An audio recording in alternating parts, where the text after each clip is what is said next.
Hello teachers, thank you for meeting with me today. We need to discuss some issues that I, our counselor, and I'm sure many of you have been noticing with our students. I'm going to allow the school counselor to talk about what she's been seeing while talking with students, and then we can go from there.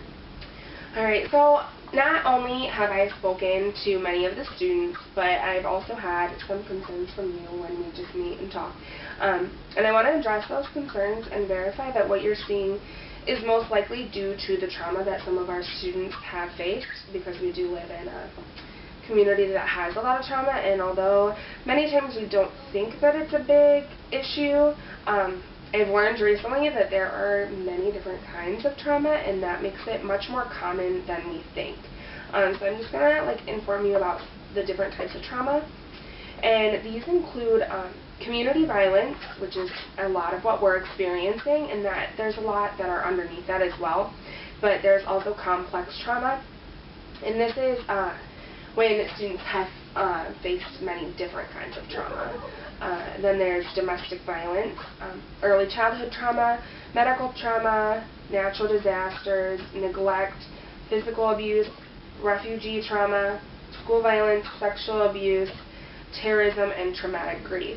And there are many common behaviors that students will have from this traumatic stress, and I've noticed that what most of you have described in our meetings with me fit these descriptions that I've been reading about very well. And not only that, but students have been in my room and discussed some of the emotions that they've been going through.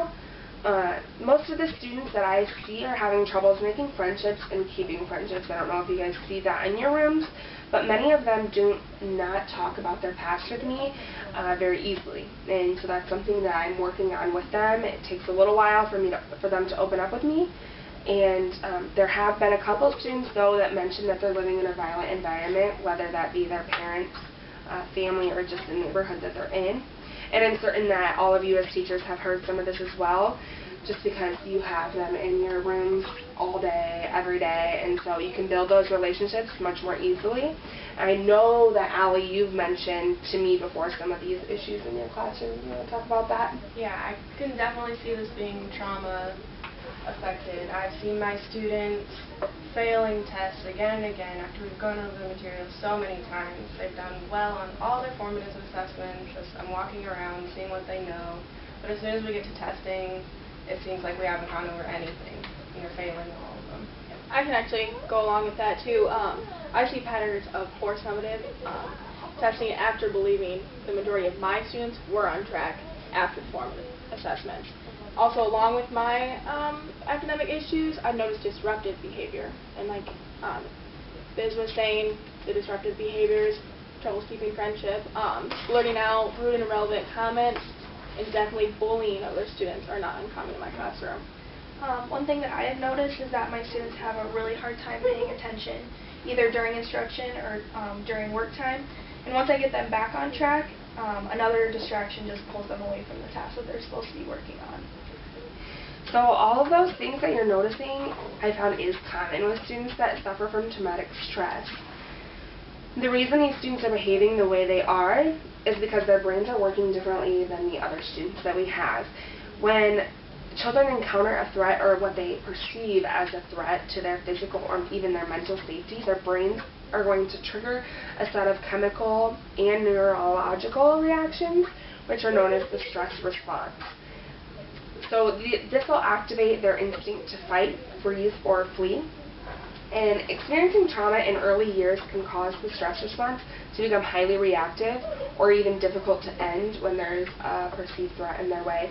So for kids living with trauma, the stress response can become more developed, and it can become their regular manner of functioning. And this is because this part of the brain is what's being most activated and used. So children that live in a constant state of fear and aren't supported, I mean, students can live in that fear, but most often parents will, support their emotional regulation, or, they'll model how they're supposed to react to it, how they're supposed to solve the problems. But for those students that aren't being supported with their emotional regulation, overuse that part of their brain and causes it to overdevelop. And this also causes that part of the brain that puts potential threat in context to be underdeveloped and underused. So this can cause them to see things as danger that shouldn't be perceived as danger to most students that have a normal functioning brain. Okay. And speaking of triggering things, a couple of weeks ago during professional development, I was reading an article and I came across a newer tactic for schools called trauma-sensitive schools. A trauma-sensitive school is just a school that caters to communities like ours that has higher levels of trauma and adverse childhood experiences. It allows the students and the school as a whole to work together in making it a more safe and comfortable environment for the schools. Thank you, Katie, for sharing that. I think implementing this within our school would be very appropriate because our community and the environment in which our students have been growing up in. I will do some research on trauma-sensitive schools and try and find someone that can come in and talk to us about it. Yeah. Hey everyone, welcome back again this week. I want to thank you all again for coming to meet. I have Ms. Tharp with us to discuss trauma-sensitive schools. She's an advocate for TSS and will be able to help us decide if this is right for our school and if it is, then how we can implement it. I want to thank you for coming this week to speak with us, Ms. Tharp. You have the floor. Hello everyone. As she said, I'm an advocate for trauma-sensitive schools. I'm here to provide you with some more information about a trauma-sensitive school. Now if I can just have you direct your attention to the computer screen, I'll begin the presentation.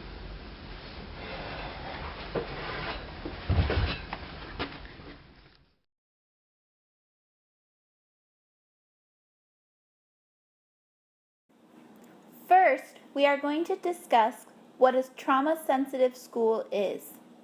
A trauma-sensitive school is where the school's main focus is on supporting the students and making them feel safe and welcome.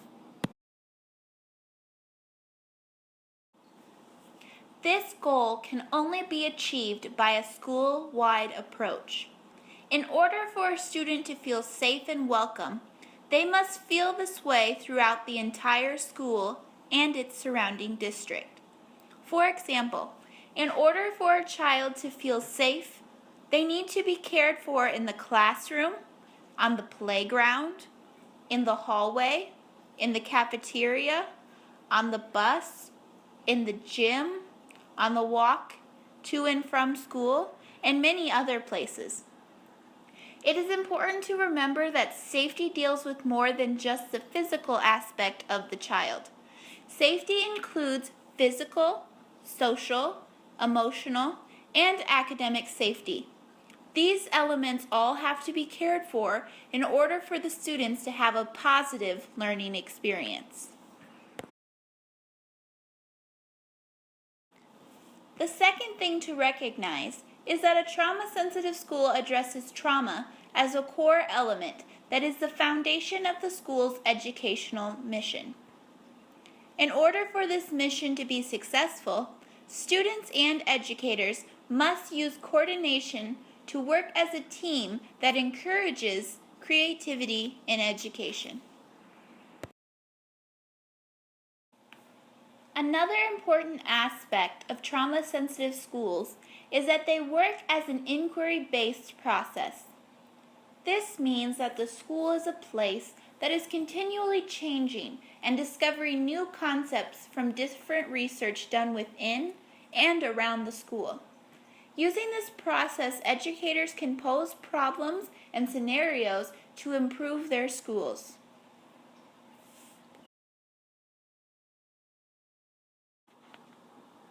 Now, I will open the floor up for everyone to ask questions or make comments. Yeah, we're good. Okay. I have a question for you. Is this just implemented in one classroom, or is this a school-wide approach? In order for your students to feel safe and welcome, the idea of a trauma-sensitive school cannot just be implemented in one classroom.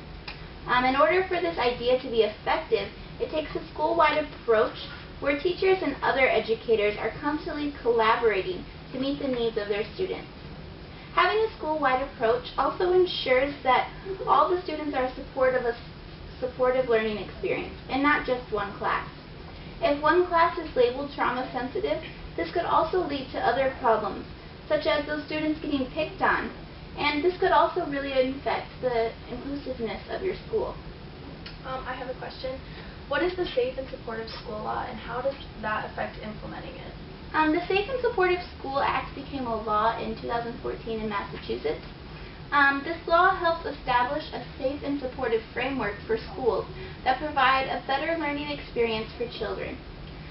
This law now provides self-assessment tools for their programs, establishes grant programs, it creates a commission that helps with implementation statewide, and it requires that the Department of Education for both elementary and secondary schools develop a safe and supportive schools framework, and it has to be approved and recommended by the Behavior and Public Schools Task Force.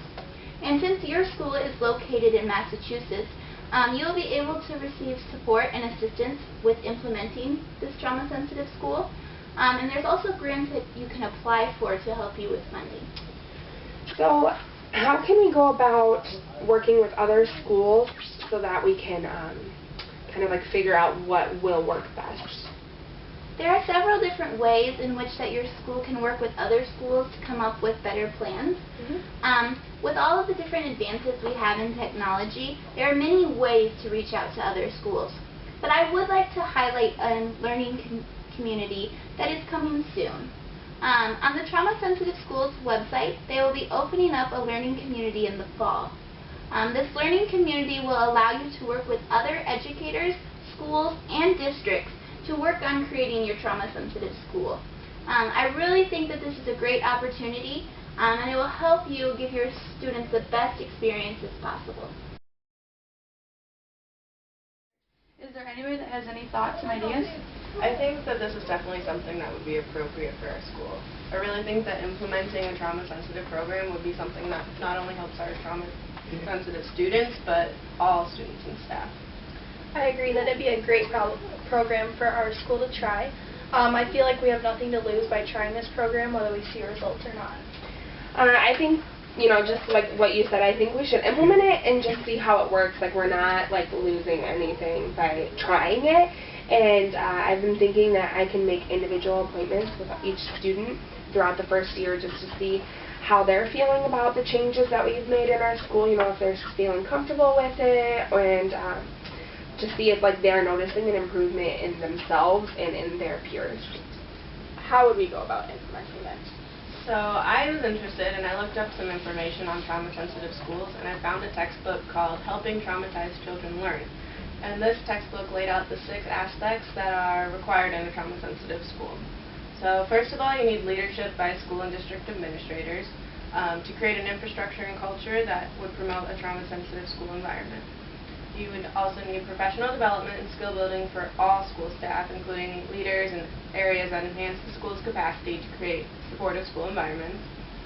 We need access to resources and services, such as mental health resources, and that would help students participate fully in the school community and help adults create a whole school environment that engages all of the students.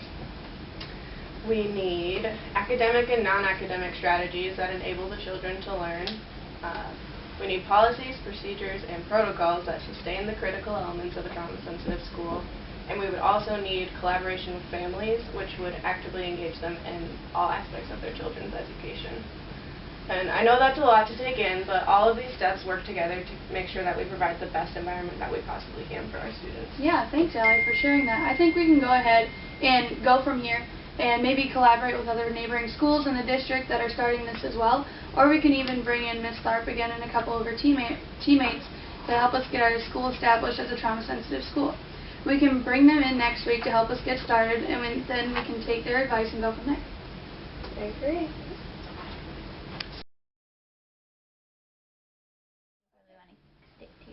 Okay. Alright, so let's think back to a year ago when we met with our presenter, Ms. Tharp, and discussed becoming a trauma-sensitive school. Can we discuss how we've improved this as a school and individually in our classrooms? The main improvements I've seen with the kids are the increases in their communication skills. I've noticed that not only with like you and with me, but they've also been communicating with their friends and their other peers, and they've been making a lot more friendships. The students are seeming to be more open to conversation when they're in the office with me, and I've also noticed a great improvement in responses, like when I'm giving presentations or giving a lesson in your classrooms. I'm getting much more feedback from them. You know, they're answering more often, and there are still a few that are not opening up as well, but you know, it's only been a year. It may seem like a long time, but we do have a long ways to go. In my classroom, the disruptive behavior has subsided. It has gone from uncommon to almost a rarity, so that's a good thing. I feel as though a sense of unity has come across the classroom as conversation became beneficial rather than disruptive and blurting out and irrelevant. Formative assessment is still showing achievement, but on the other hand, so is summative assessment, unlike a year before. It appears as well that students feel success is within reach and look forward to participating in the lessons, whether it be lecturing or a hands-on activity. So it's been a pretty great experience so far. I found very noticeable success in my classroom when I implemented this program as well.